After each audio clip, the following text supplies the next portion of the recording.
Oke, balik lagi bersama Fahmi.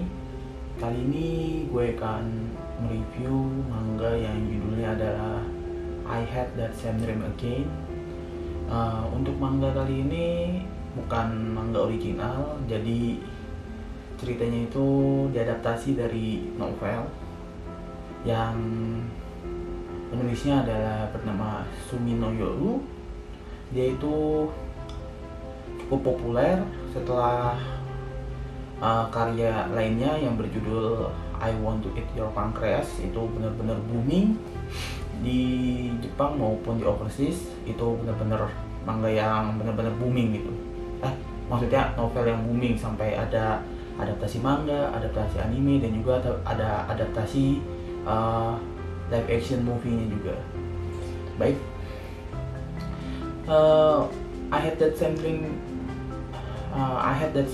Again itu adalah manga yang menurut gua cukup menarik karena ini adaptasi yang menurut gua cukup sukses karena buat gua yang sebagai cuma baca manganya aja gua benar-benar suka gitu. Ini salah satu manga favorit gua juga, dan manga ini tuh nggak terlalu banyak juga chapternya, itu hanya 12 chapter dengan 3 volume kalau nggak salah, gua agak lupa itu.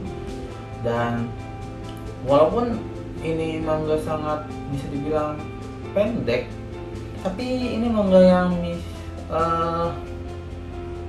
bisa lah buat menjadi mengubah hidup gue itu, karena ada impact dalam hidup gue setelah gue membaca manga ini. Oke, emang ceritanya apa sih sampai bisa ngasih impact ke dalam hidup gue itu? Jadi ini manga itu ceritanya itu sebenarnya sangat simpel, yaitu hanya berpusat kepada protagonisnya, yaitu seorang anak SD yang bernama Koyanagi Nanako. Nah, dia itu bisa dibilang seperti anak kecil lainnya gitu, yang sangat penasaran, dan juga dia seorang anak yang bisa dibilang tuh percaya diri. Tapi percaya dirinya itu hingga menyebabkan dia itu menjadi keras kepala. Akhirnya karena itu dia dipanggil lah ibaratnya sama gurunya, mungkin kayak diomongin gitu sama gurunya. Setelah itu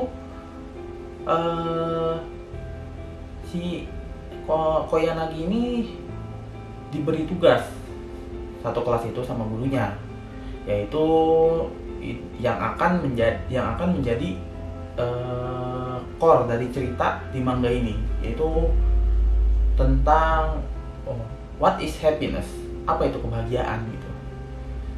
Karena bisa dibilang pertanyaannya itu ya simple gitu, dan juga ini memiliki jawaban yang berbeda-beda setiap orang. Jadi ada kemungkinan yang tak terhingga dari jawaban ini.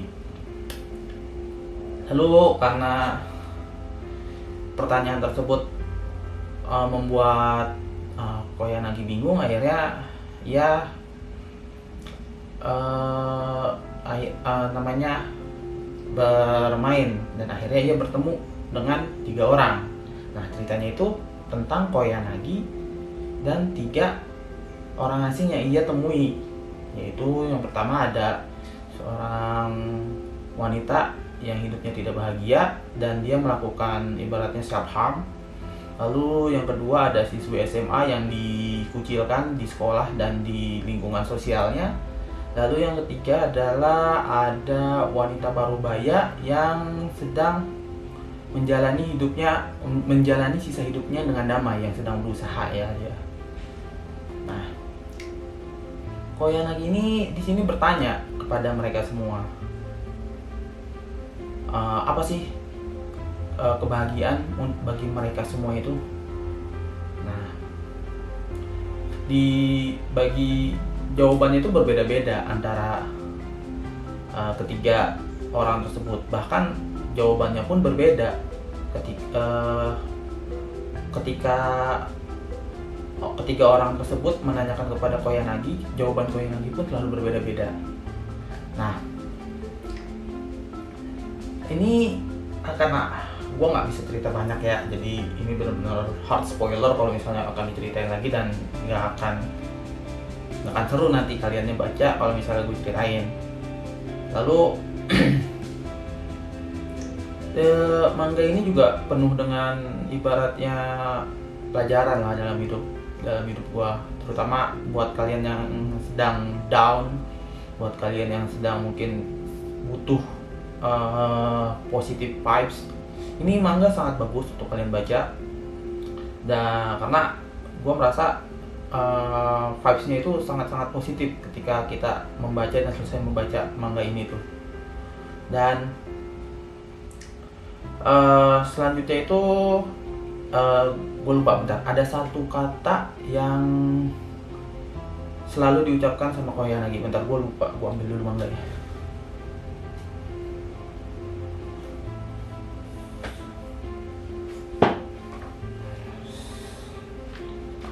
Itu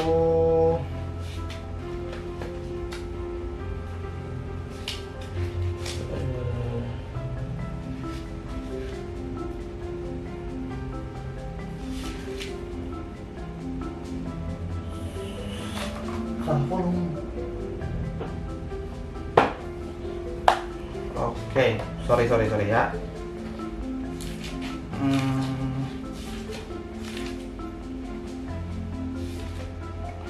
Itu ini yang sering muncul di manga ini. Kebahagiaan tidak akan datang menghampiri kita. Karena itu aku berjalan menghampirinya. Ya, ini sering muncul kata-kata itu di manga ini, dan saking sering munculnya jadi ternyanyian gitu di gua. Akhirnya ya gua pun sedikit merubah mindset gitu, kalau misalnya kebahagiaan itu yang nggak akan pernah datang kalau kita nggak jalan menuju kebahagiaan kan. Nah, jadi ini benar-benar bagus lah, dan benar-benar wajib buat kalian baca, terutama ya saat masa yang kurang menyenangkan ini. Banyak yang mungkin ada yang nggak ketemu, ada yang kehilangan pekerjaannya atau apalah, ada dalam cobaan dalam masa pandemi ini. Ya gue yakin kita semua punya masalah yang berbeda-beda, dan itu akan lebih baik jika kita masih mempunyai vibes yang masih positif dalam hidup kita itu. Jadi gue merekomendasikan, oh iya, manga ini juga terbit di Indonesia dengan judul I Saw the Same Dream Again.